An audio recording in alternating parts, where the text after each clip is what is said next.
இப்போ இது வந்து மாவிளக்கு போடுவோம்ல, அதுக்கு வந்து வெண்ணெய் ஊற்றி பிசைஞ்சு வச்சுருக்கேன். மாவிளக்கு போடணும்ல, மூணு விளக்கு போடுவேன். 3 விளக்கு கரெக்டாக இருக்கும் இந்த மாவு. அதுக்கப்புறமா இது வெண்ணெய் போட்டேன். இதோட டீயை போட்டுற வேண்டியதுதான். அதுக்கப்புறம் பாவு காய்ச்சி வச்சுட்டேன். இப்போ ஓலை வந்து கட் பண்ண போகிறோம், அதையும் கட்டுறேன். அப்புறம் இதில் வந்து மாவு, ஏலக்காய் தூள், கொஞ்சம் தேங்காய் போட்டிருக்கேன். அதுக்கப்புறம் பாசி பருப்பும் வறுத்து போடுற பாசிப்பருப்பை வந்து நட்டு போடுவோம். இது என்ன மாவு சிவப்பு கலரில் இருக்குதுன்னு கேட்பீங்க. சம்பா அரிசி மாவு தான் போட்டிருக்கேன். எதுலேயுமே நம்ம வந்து சம்பா அந்த சிவப்பு கலர் அரிசி எடுக்கிறது வந்து நல்லது. பச்சரிசி அது வந்து சிவபெருமானுக்கு வந்து ரொம்ப பிடிக்கும். அந்த சம்பா அரிசி சிவப்பு கலர் அரிசி வந்து எனக்கு ஒரு அம்மா சொன்னாங்க. அந்த அம்மா இப்போ இறந்து போயிட்டாங்க. இறந்து போய் 6 வருஷத்துக்கிட்ட ஆகுது. அந்த அம்மா தான் சொன்னாங்க, எதுக்குமே சிவப்பு கலர் அரிசி எடுத்திங்கன்னா விரதம் இருப்போம்ல, அப்போயுமே இந்த சிவப்பு கலரில் பச்சரிசி எடுத்து சாதம் வாங்கி சாப்பிட்டோம்னா விரதம் முடிச்சுக்கலாம், நல்லது அப்படின்னாங்க. அதாவது இது சஷ்டி விரதம் இருக்கும்ல, அதுக்கெல்லாம் இந்த அரிசியில் தான் அந்த அம்மா எனக்கு பொங்கி சாம்பார் வச்சு அவியல் வச்சுலாம் அவங்க வீட்டில் சாப்பிட்ருக்கேன். விரதம் அவங்க வீட்டில் முடிச்சிருக்கேன். அதனால அவங்களோட சரி, அவங்க சொன்னதுலேருந்து நானும் அதே மெயின்டைன் பண்ணிட்டு வரேன். இப்போ அடுத்து கொழுக்கட்டை ரெடி பண்ணுவாங்க.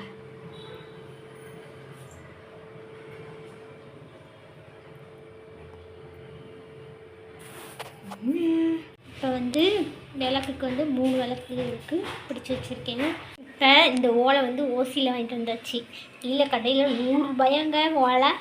அது எதுக்கு ஒரு 4 கொழுக்கட்டை சாப்பிட்றதுக்கு. இந்த இதுலேயே நிறைய கொழுக்கட்டை வச்சிடலாம். 2 ஓலை இருக்கா, இந்த வேறு இருக்கா, கொஞ்சம் போல் கீழே டீச்சர்ட்டில் கீழே கொஞ்சம் போட்டுக்கிட்டு இதை வச்சு கட்டிட்டு ஒரு 10 கொழுக்கட்டை வச்சிடலாம் இதுலேயே. இந்த ஓலை அவங்களுக்கு 100 ரூபாயாம். நல்ல வேலை பக்கத்து வீட்டில் போய் கேட்டு பார்த்தேன், இருக்குன்னா சரி வாங்கிட்டு வந்தாச்சு. கொழுக்கட்டை வைக்கிறதுக்கு ஓசி கொழுக்கட்டை. உருண்டை பிடிச்சி மாவு வந்து கொஞ்சம் தண்ணியாகவே வச்சுக்கோங்க. கொஞ்சம் கெட்டி ஆன மாதிரி இருக்குது. டேஸ்ட்டாக இருக்கும். சம்பாவுக்கு அரிசி நெய் ஊற்றி இதை நெய் வேறு ஊற்றிருக்கோம்ல, நல்லா டேஸ்ட்டு கொடுத்துருவோம். சாமிக்குன்னு பிடிக்கும், நம்ம தான் சாப்பிட போகிறோம். சாமி சாப்பிட்டு போய்ட்டு போகிறோம், அவ்வளோதான். இதில் தாங்க கொழுக்கட்டை. இதை வேக வச்சு கொஞ்சமாக எல்லாம் வந்து இந்த வேண்டாதெல்லாம் இருக்கும்ல, அதெல்லாம் இதில் போட்டோம்னா கொழுக்கட்டை வந்து வாசமாக இருக்கும். அதனால போட்டாச்சு. இப்போ வந்து கொஞ்சமாக மாவு எடுத்து இதில் இலையில இப்படி வச்சு, இலையை கட் பண்ணி இப்படி வச்சு இப்படி ஒரு சுற்று, அது அப்படியே வெந்துடும். சரி அவரக்கூடாது அப்படின்றதுக்காகவே இப்படி ஒரு முடிச்சு போடணும். இன்னொரு நிமிஷம் தான் போட்டுக்கணும், அவ்வளோதான். இது பிடிச்சி இப்போ வந்து இதில் வந்து 4 விளக்கு பிடிக்கும். ஒன்று இன்னைக்கு புதன்கிழமை வந்து பெருமாளுக்கு வந்து விளக்கு போடுவாங்க, நெய் விளக்கு. அது இன்னைக்கு மாவிளக்கா போட போகிறேன் அப்படின்னு சொன்னால் சரி அவளுக்காக பிடிச்சி வச்சுருக்கேன். இப்போ வந்து இந்த விளக்குலாம் வைக்கிட்டோம். இந்த மாவு வந்து பாசிப்பருப்பு, அதுக்கப்புறம் தேங்காய் இதெல்லாம் நெய்யில் வந்து வறுத்து போடணும். நெய்யில் வறுத்து இதோட போட்டு பாவு காய்ச்சி ஊற்று. பார்த்தீங்கல்ல பாவு காய்ச்சி இதை ஃபுல்லாக ஊற்றி இந்த அனைவருக்கும் திருக்கார்த்திகை வாழ்த்துக்கள்.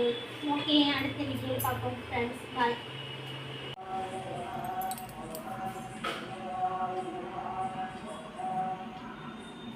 விளக்கு பொத்தியாச்சு. வெளியில் பொறுத்துறதுக்கு வச்சோம்னா வந்து துவையிறது. இதுதான் நெய் தீபம். பாருங்க எல்லாத்துலேயும் பொத்தி